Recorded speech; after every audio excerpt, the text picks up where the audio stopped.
Mr. Secretary, thanks so much for taking your time. In 2022, about 18,000 people from India have applied for political asylum in Austria. For several months, there was no other country with more asylum seekers here. How would you explain that?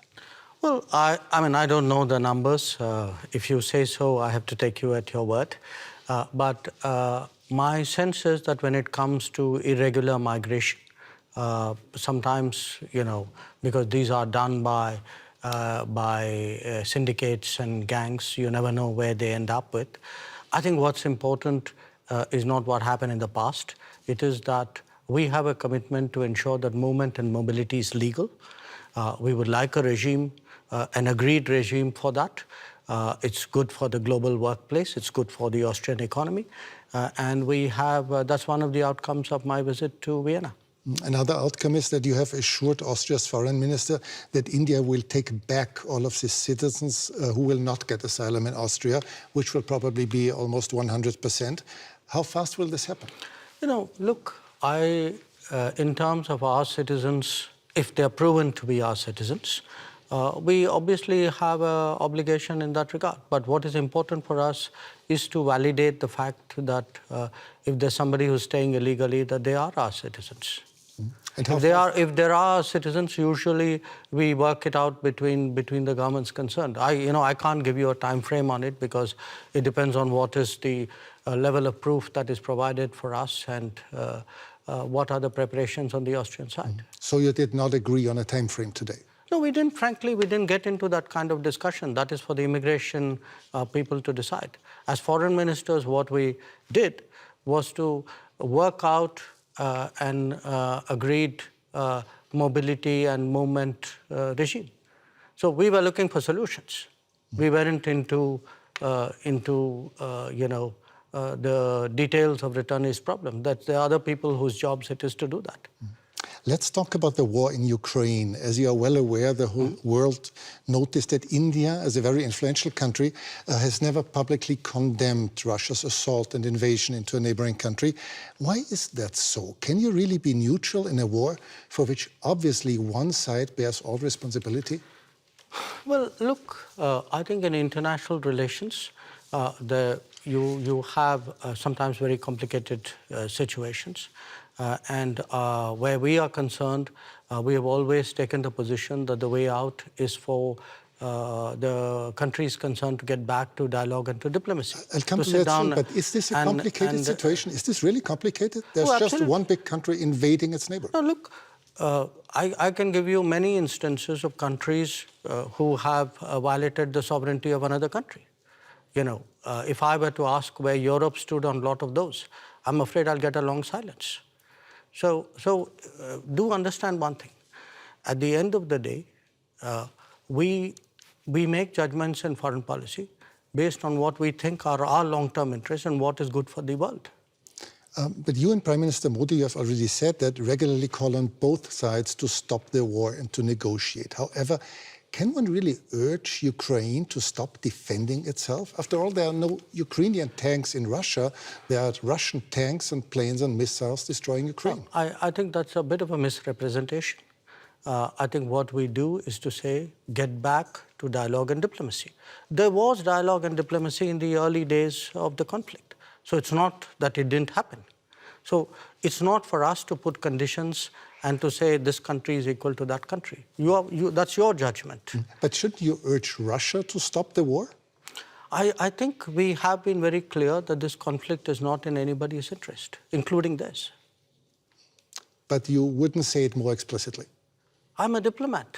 It is my job to conduct foreign policy which serves my national interests and which serves what I believe is a long-term pathway towards peace and dialogue. Let's talk about India's interests. India does not take part in Western sanctions against Russia, but has increased its imports from Russia 5 times since the war began. By this, are you not helping Moscow? Are you not financing Russia's war? Europe imported in the same period 6 times the energy which India did. So Europe decreased its imports a lot and dramatically since the war started. You multiplied yours. No, essentially, if it is a matter of principle, why didn't Europe cut on the first day? Why didn't we see on 25th of February a complete cutoff of energy imports from Russia? But You can't say it's my principle, but by the way, I will do it by my timing. Okay, but isn't it the difference between decreasing your imports but still making sure that Europe is not freezing to death in the winter, or just increasing your imports by 5 times? No, Europe has managed to reduce its imports while doing it in a manner in which it is comfortable for Europe. Comfortable. If that, it's manageable. Maybe a little bit of an It's manageable. Now, if at 60,000 euros or whatever is your per capita income, you are so caring about your population. I have a population at $2,000. I also need energy. I'm not in a position to pay high prices. The price of oil has doubled.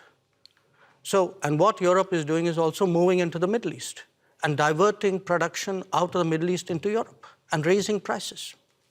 So European actions actually are putting pressure on the global oil markets and on my imports as well. So I think it's something which, if European political leadership understandably would like to soften the impact on their population, I think it's a privilege they should extend to other political leaderships as well. Are you reluctant toward Moscow as well, because Russia is India's most important supplier of weapons and military equipment?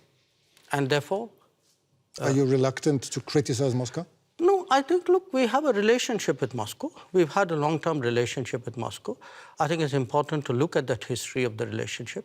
It was a relationship built in a period when Western democracies used to arm a military dictatorship called Pakistan and deny India defensive weapons. So if we are talking about principles, let's talk a little bit of history out here. So how did the Indian exposure to Russia and previously to Soviet Union get built up? Because the Western democracies, for whatever reason, decided that their natural partner in our part of the world was a military dictatorship. Would you consider India an ally of Russia? No, I think India doesn't. We are an independent country. We do not define ourselves or perceive ourselves in alliance terms. That's very much a Western terminology. It's not a term that we use. Before you said you're a diplomat, but several weeks ago you called Pakistan, your neighbor, the epicenter of terrorism. Well, I did it again today without using the word Pakistan. Yes, and this doesn't sound very diplomatic, does it? No, because you are a diplomat doesn't mean you're untruthful. I could use much harsher words than epicenter. So believe me, considering what has been happening to us, I think epicenter is a very diplomatic word, because this is a country which has attacked the Parliament of India some years ago, which attacked the city of Mumbai, which went after hotels and foreign tourists, which every day sends terrorists across the border. But of course not as a country. Well, if you control your sovereign space, which I believe they do, if the terrorist camps operate in broad daylight in cities with recruitment and financing, can you really tell me that the Pakistani state doesn't know what's going on? Especially if they're being trained in military-level combat tactics.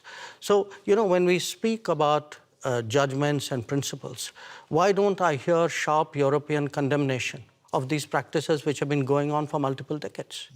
Does the world have to be concerned that there someday will be a war between India and Pakistan?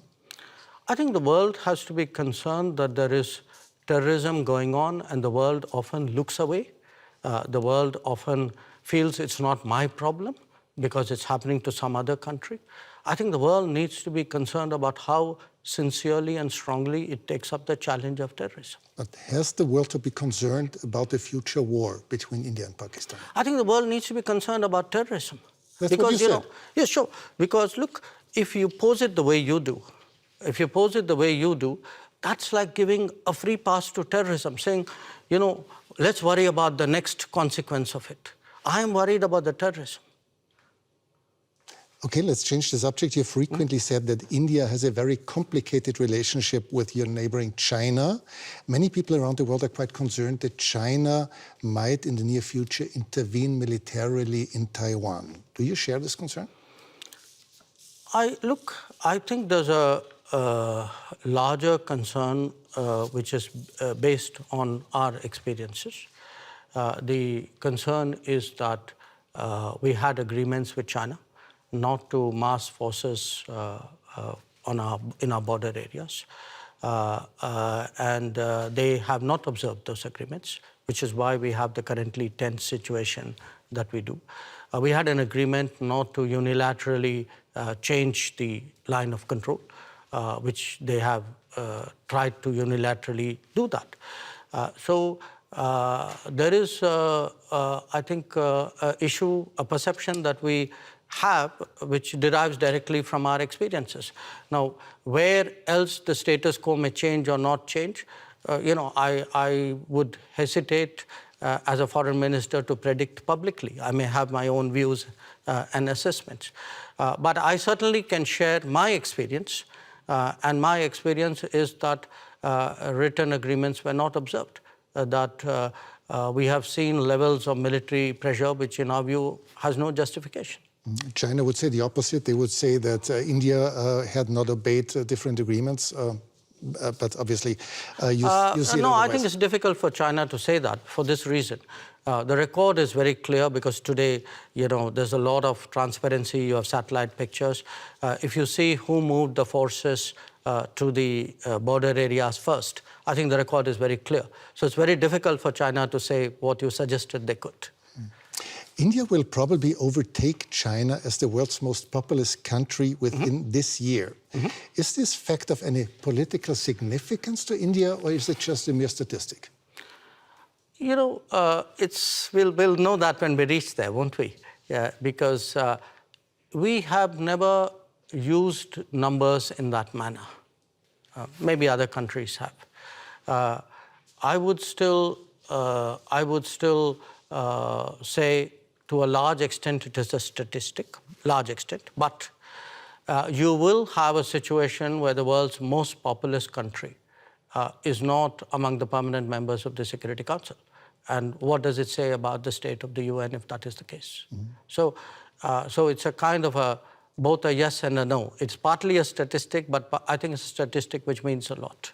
For several years, you have called for a permanent seat on the Security Council, as have Brazil, as has Japan or Germany. How long will it take, from your point of view, till this reform of the Council will actually become reality? Well, ideally, we'd like it yesterday. Of course. But the problem, I think, is that those who are today enjoying the benefits of permanent membership clearly are not in a hurry to see reform. I think it's a very short-sighted view, in my opinion, because at the end of the day, the credibility of the UN and, frankly, their own interest and effectiveness is at stake. So my sense is it will take some time, hopefully not too much time. I can see a growing body of opinion among UN members who believe that there must be change. It's not just us. You have entire Africa, entire Latin America left out. Developing countries vastly underrepresented. I think the state of the world, this was an organization invented in 1945. It's 2023. And when you would have to guess for a year when this will happen, what would it be? No, I wouldn't guess because I know the complexities of this process. It's a tough one. I'd be honest with you.